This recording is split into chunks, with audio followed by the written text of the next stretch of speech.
Halo Malaysia, halo. Inilah wajah bapa kemerdekaan Indonesia. Asal usul bangsa Soekarno ialah India. Ramai rakyat Malaysia tak tahu bahawa Indonesia ini adalah keturunan India.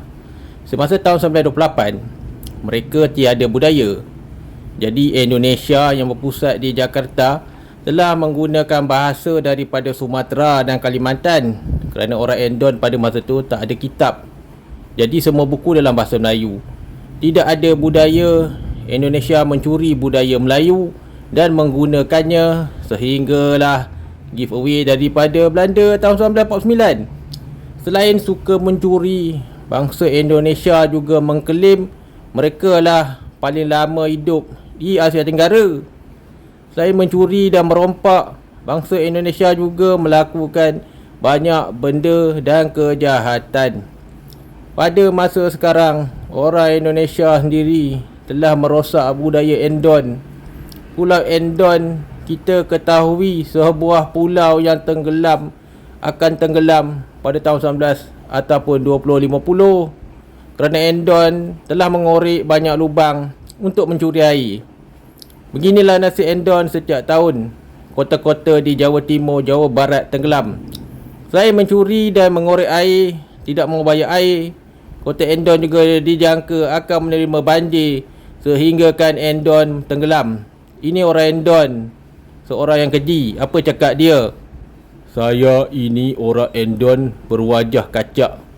Di Indonesia, ras terkuat adalah ras Jawa. Moyang saya dulu adalah askar rondo iring, hasil daripada kongkek dengan anak Aram.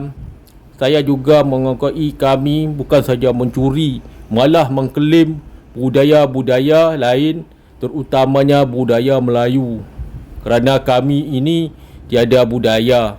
Moyang saya dulu dan ibu saya dulu adalah pelacur Belanda. Begitulah.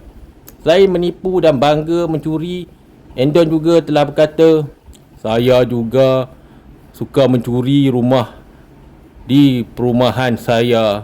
Selain mencuri, kami Indonesia gak takut mati. Janji ada rupiah boleh makan. Begitulah. Lain mencuri budaya Tamil, Majapahit juga mengklaim bahawa mereka lah moyang daripada India. Ini adalah moyang Majapahit. Bapa, kenapa kita menggunakan baju India?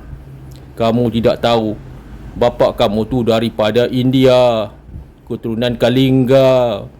Moyang kamu berasal daripada Kalinga, India, Tamil Nadu, kasta terendah, kasta paraya.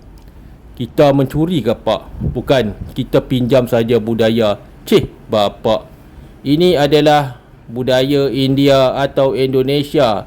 Selain mencuri budaya India, mereka juga mencuri budaya Malaysia pada tahun 1900. Selain mencuri, Indonesia yang tiada budaya ini telah menjadikan Malaysia sebagai role model. Ini adalah kampung Endon di Tamil Nadu. Mari kita lihat berapa besar kampung Endon ini. Kampung Endon ini sebesar sebuah pulau seperti di Atlantis. Ya, saya pakar sejarah dunia mengatakan bahawa Indonesia ini bajingan ataupun pencuri. Bukan saja mencuri, mereka juga merosak pulau-pulau di India dan menjual makanan dan merosakkan laut. Begitulah jahatnya orang Indon di India.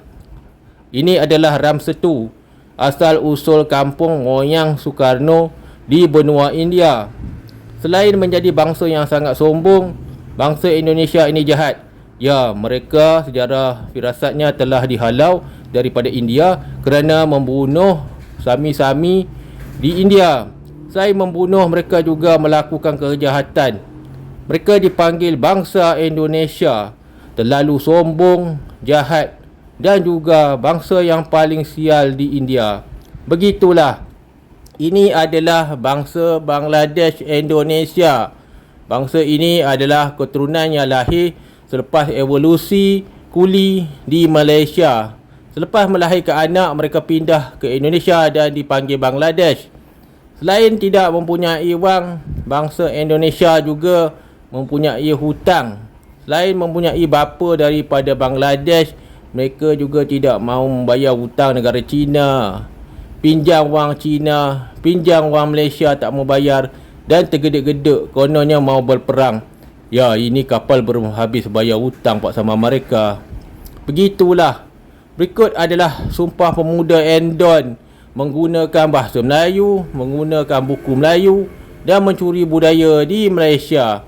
Selain tidak suka bayar hutang, penjahat-penjahat Indonesia di Malaysia juga telah merompak masjid dan juga telah membunuh banyak orang Vietnam dan Myanmar. Keturunan Endon ini anda boleh jumpa di Kuala Lumpur. Populasi mereka majoriti tiada bin kerana mereka adalah anak Bangla, iaitu anak haram. Ini adalah Soekarno. Beliaulah yang mempaternkan bangsa Indonesia sebagai bangsa yang paling kecundang. Pernah dijajah Malaysia. Indonesia bukan saja pernah menjadi babu di Malaysia, malah sehingga sekarang mereka membasuh simen di Malaysia. Selain membasuh simen, Indonesia juga adalah babu di Asia dan juga Jepun. Ini adalah Indonesia military power. Mereka bukanlah sebuah negara yang kuat. Selain bangsa yang lemah, Endon juga bangsa yang paling diharamkan di Malaysia.